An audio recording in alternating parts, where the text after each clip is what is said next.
Welcome to seat medical education. आज हम discuss करेंगे एक बहुत important topic which is disease और disorder of respiratory system.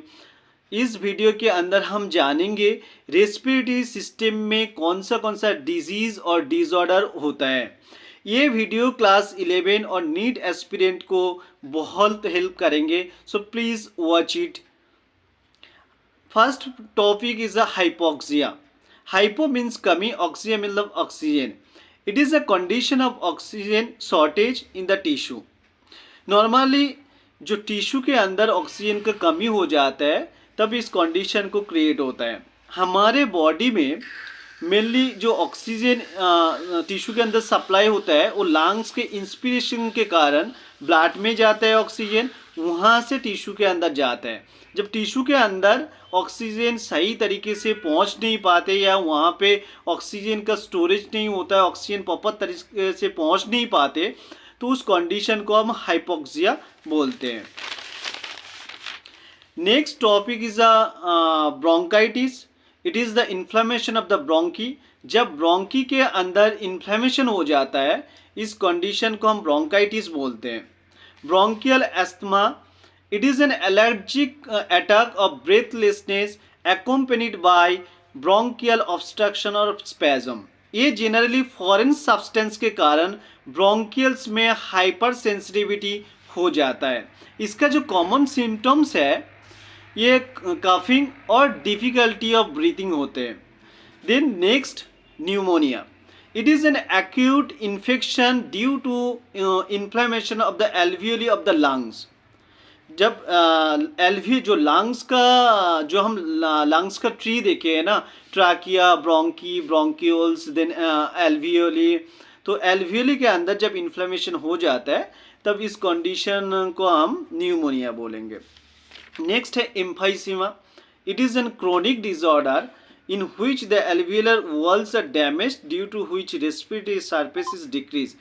Respiratory surface decrease होने के कारण जब एल्वियोलर वॉल का डैमेज हो जाता है तब एम्फाइसेमा क्रिएट होता है। इस कंडीशन को हम एम्फाइसेमा बोलेंगे। और एम्फाइसेमा के कुछ एम्फाइसेमा जब होता है तब कुछ चीज़ें क्रिएट होता है, जैसे एल्वियोलर के इलास्टिसिटी कम हो जाता है। देन सेकेंड में है एल्वियोलर सैक का डिस्टेंशन हो जाता है। सांस छोड़ने के बाद भी जब हम एक्सपिरेशन करते, जैसे हम सांस छोड़ देते, उसके बाद जब एल्वियोली के अंदर काफ़ी सारे एयर फिल्ट रहते हैं, इसके कारण लंग का जो साइज है, लंग का जो साइज वो इंक्रीज हो जाता है। नेक्स्ट है occupational lungs disease. This disease are common in person who work in an environment where they are constantly exposed due to potentially harmful substances।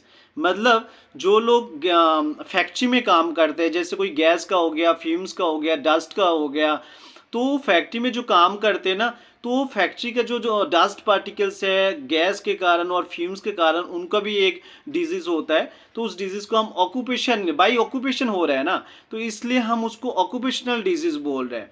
यहाँ पे हम दो ऑक्यूपेशनल डिजीज़ के बारे में डिस्कस करेंगे, एक है सिलिकोसिस और दूसरा है asbestosis. Silicosis due to silica के कारण होता है। जो सीमेंट फैक्ट्री होते हैं वहाँ पे जो सीमेंट में जो सिलिका यूज़ होता है वो सिलिका बहुत माइन्यूट पार्टिकल्स में होते हैं। वो क्या होता है, जब वहाँ पे काम करते हैं, काम करने वाले लोग, उनको सिलिका का जो पार्टिकल्स है वो नोस्टिल्स के माध्यम से वो ट्राकिया होके ब्रोंकिल्स होके लंग्स के अंदर जाते हैं और वहाँ पे इन्फ्लेमेशन क्रिएट करते हैं।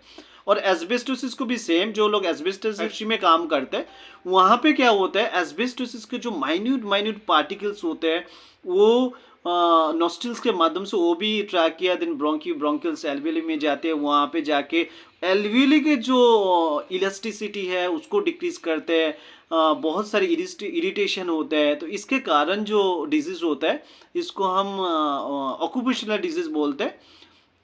तो सिलिकोसिस हम किसको बोलेंगे, due to silica the lung disease due to silica. अगर सिलिका के कारण कोई अगर डिजीज होगा लंग्स में तो उसको हम सिलिकोसिस बोलेंगे। और एस्बेस्टोसिस जो एस्बेस्टोसिस के जो स्मॉल माइन्यूट पार्टिकल्स है उसके कारण जो डिजीज होगा उसको हम बोलेंगे एस्बेस्टोसिस।